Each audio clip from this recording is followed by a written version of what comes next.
नगर परिषद और नगर पंचायत चुनाव के ऐलान के साथ ही सभी पार्टियां अपनी अपनी तैयारियों में लग गई है। खासकर गठबंधन में सीट शेयरिंग को लेकर तोड़जोड़ शुरू हो गया है।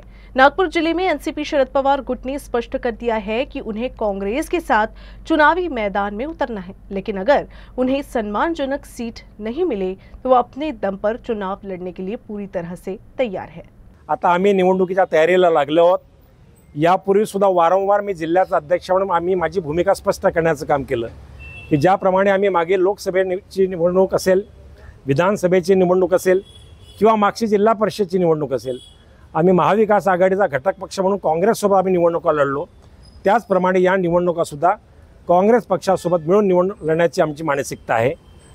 पण काँग्रेस पक्ष सन्मानजनकरित्या आमच्याशी चर्चा करण्यास तयार नसेल तर आम्ही काँग्रेस पक्षाला वगळून इतर समविचारी पक्षांना सोबत घेऊन निवडणुकीला लढण्याच्या मानसिकतेमध्ये आहोत आणि त्या दिशेने सुद्धा आमची तयारी सुरू आहे।